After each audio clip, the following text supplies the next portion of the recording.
Lalu pesan berikutnya untuk semuanya, mari kita jangkau semua. Lupakan peta masa lalu, lupakan pemilu, pilkada, apapun yang pernah terjadi. Kita sekarang sama-sama ingin membangun Indonesia lebih baik dan semua diajak untuk berada dalam barisan ini. Sepertinya Anies Baswedan lupa akan jati dirinya, siapa sebenarnya dia. Sementara orang-orang yang ada di sekitarnya Anies adalah orang-orang yang berperilaku seperti itu. Kalau tidak menjelek-jelekan, pasti menyebar hoax. Dan saya kira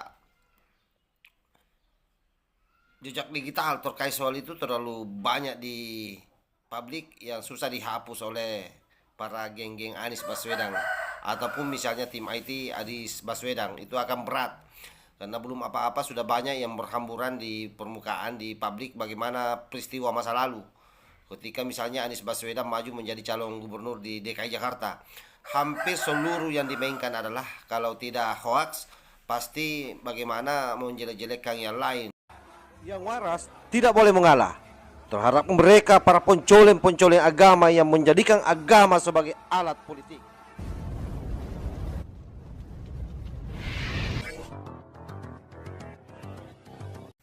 Assalamualaikum warahmatullahi wabarakatuh. Om Swastiastu, Namo Buddhaya, salam kebajikan. Viral video klarifikasi Anies bagaimana memberikan seruan kepada pengikutnya untuk senantiasa bersatu padu, tidak menyebarkan hoaks, dan yang paling penting katanya adalah bagaimana melihat track record. Buat semuanya para relawan, mari kita pastikan bahwa kita bukan rombongan yang memecah belah, kita rombongan yang mempersatukan. Jangkau semuanya, tidak perlu menjelekkan siapapun. Bapak Ibu sekalian, yang menjelekkan itu biasanya sedang jelek, Bapak Ibu. Nah, kalau yang sudah baik tidak perlu menjelekkan yang lain, tunjukkan kebaikannya. Betul? Ya. Lah kalau sudah baik buat apa menjelekkan? Kalau baik tinggal tunjukkan kebaikannya. Kenapa kalau bicara positif? Ya memang karena insya Allah kitanya positif. Kalau yang bicara negatif berarti dia sedang negatif. Betul sekalian? Jadi saya nih buat seluruhnya relawan, jangan terbawa ikut-ikutan menjelekan. Bila kita dijelekan, jawab assalamualaikum, gitu saja. Ya, tidak usah khawatir. Dan sampaikan pada semua bahwa kita ingin bersatu, kita ingin bekerja bersama, dan ini adalah ikhtiar untuk semuanya. Satu, jangan menjelekan siapapun, jangan mengirim pesan yang negatif. Yang kedua, bawa rekam jejak. Dan jangan pernah ikut-ikutan menyebarkan hoax. Kita tunjukkan perjuangan kita adalah perjuangan bebas dari hoax. Perjuangan yang membawa pesan-pesan yang kredibel, pesan-pesan yang bisa dipercaya. Itulah yang ingin kita bawa sama-sama. Lalu pesan berikutnya untuk semuanya, mari kita jangkau semua. Lupakan peta masa lalu, lupakan pemilu, pilkada, apapun yang pernah terjadi. Kita sekarang sama-sama ingin membangun Indonesia lebih baik dan semua diajak untuk berada dalam barisan ini. Nah ini nih track record ini. Track record apa yang mau diperlihatkan oleh Anies Baswedan? Pertama kita urai. Ketika Anies Baswedan masuk menjadi calon gubernur tahun 2017, saya kira track recordnya jelas bagaimana kampanye-kampanye hitam yang digelar oleh para pendukung Anies Baswedan sampai-sampai ayat dan mayat pun menjadi barang jualan politik pada saat itu.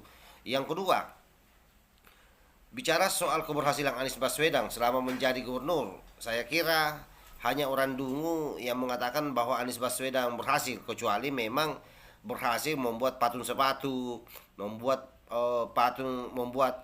monumen dari bambu, dia membangun JIS yang sama sekali tidak ada hubungannya dengan kesejahteraan rakyat, belum lagi membuat perhelatan acara Formula E yang juga tidak ada hubungannya dengan kesejahteraan rakyat. Bahkan hari ini kasus Formula E bergulir di KPK. Apakah misalnya nanti akan melibatkan Anies Baswedan atau tidak, itu tergantung dari proses penyidikan yang dilakukan oleh teman-teman di KPK. Oleh karena itu, yang disampaikan Anies Baswedan saya kira hanya permainan kata, karena itulah kelebihannya Anies Baswedan mencoba menghipnotis semua orang dengan tata katanya. Sayangnya sudah banyak yang menyadari apa yang menjadi kelebihan Anies ini, yang sekaligus menjadi kekurangannya. Kenapa? Karena itu tadi, dia hanya punya kemampuan untuk menata kata. Tak heran kalau banyak masih ada partai politik yang sekalipun dari awal ikut mendorong Anies Baswedan menjadi calon presiden. Tak heran kalau ada dua partai yang merupakan teman koalisi sampai hari ini belum bersedia melakukan deklarasi, yakni PKS dan Demokrat. Kenapa? Karena itu tadi, mereka, saya punya keyakinan selain soal berpikir siapa yang menjadi wapres, ya soal bagaimana risiko besarnya membawa nama Anies Baswedan, karena itu sudah dirasakan oleh Partai Nasdem. Begitu Nasdem memproklamirkan Anies Baswedan sebagai calon presidennya, maka langsung Nasdem nyunsep. Hasil survei terakhir ini betul-betul Nasdem di bawah ambang batas. Ambang batasnya adalah 4% untuk bisa masuk di parlemen. Nah, tentu ini kerugian besar yang dihadapi oleh Nasdem. Oleh karena itu, Demokrat pasti punya hitungan-hitungan sendiri, berharap AHY dijadikan wapres. Begitupun misalnya PKS berharap Aher yang dijadikan wapres. Nah, tradisi-tradisi di PKS ini yang menjadikan Dewan Suro sebagai ujung tombak untuk menentukan wapres, tentu hitungan-hitungannya sangat besar. Kalaupun misalnya kita tahu sendiri bagaimana kasus Kardus dulu, waktu zaman Pak Prabowo menjadi calon presiden, itu besar risikonya. Oleh karena itu yang disampaikan Fahri Hamzah bahwa Bohir belum bersepakat atau oligarki belum bersepakat, itu juga sah-sah saja dan bisa jadi itu memang benar. Oleh karena itu Anies ini bersiaplah maju. Hari ini Anda keluar di mana-mana sebagai calon presiden, di mana-mana Anda mengatakan bahwa siapa presiden dengan percaya diri. Para pendukung mengatakan Anies Baswedan. Siapa partainya? Dengan percaya diri mereka semua mengatakan Nasdem. Artinya apa? Sebagai orang yang disiapkan tidak saja dari Nasdem, tentu itu sangat merugikan Partai Demokrat dan Partai PKS. Jadi bertambah lagi apa yang menjadi alasan PKS dan Demokrat ini tak kunjung untuk mendeklarasikan Anies sebagai calon presiden. Karena itu tadi, mereka merasa ditinggalkan oleh Partai Nasdem. Karena kemana-mana hari ini Anies Baswedan dibawa oleh Nasdem. Jadi catatan pentingnya buat Anies Baswedan, yang pertama adalah Anda tidak boleh menutup peristiwa masa lalu yang membuat Anda terpilih menjadi gubernur. Itu karena politik identitas, dan semua video-video yang memainkan peran-peran politik identitas itu saya kira tidak bisa ditutupi.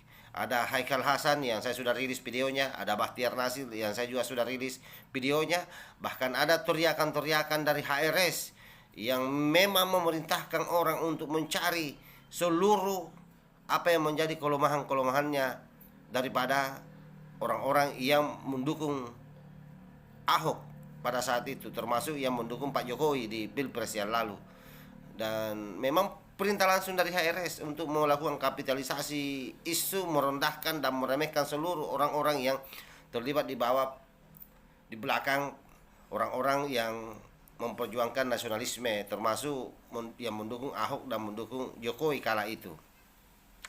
Nah, hal-hal seperti itu susah dibersihkan. Oleh karena itu, apa yang menjadi latar belakang hari ini sudah pasti itu akan menjadi latar depan, dan Anies tidak bisa mengelak di situ, membersihkan diri di situ untuk kepentingannya yang akan datang.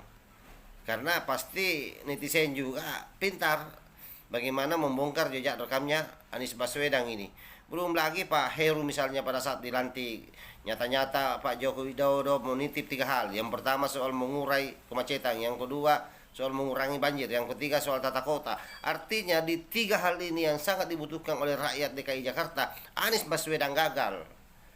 Oleh karena itu kegagalan-kegagalan seperti ini tidak boleh diteruskan ke seluruh pelosok tanah air. Sangat rugi kita bila mana Anies Baswedan yang kemudian menjadi pemimpin di republik ini. Pertama, sudah pasti mereka-mereka yang selama ini merasa paling islami akan semakin memuncak daya tekannya terhadap orang-orang lain. Belum lagi misalnya kita tahu sendiri bagaimana para pendukungnya yang seolah-olah dialah pemilik surga, yang seolah-olah dialah pemilik agama ini. Tidak ada yang merasa lebih berhak mengklaim selain mereka. Ini yang membahayakan buat Anies Baswedan. Makanya kalau misalnya orang-orang NKRI melawan habis-habisan pencapresan Anies Baswedan, saya kira sah-sah saja. Bahwa mereka Anda tuduh sebagai Baser, mereka Anda tuduh sebagai PKI, itu urusan Anda. Karena itu cara Anda untuk mendiskreditkan orang-orang yang melawan Anies. Anda pun jangan marah kalau misalnya ada orang yang menolak Anies. Karena itu sudah konsekuensi logis daripada sebuah perjuangan. Silahkan Anda berjuang di garismu sendiri. Orang-orang yang cinta NKRI berjuang di garisnya sendiri. Allahumma muwaffiq ila aqwamit thariq. Wassalamualaikum warahmatullahi wabarakatuh. NKRI harga mati. Salam Nusantara.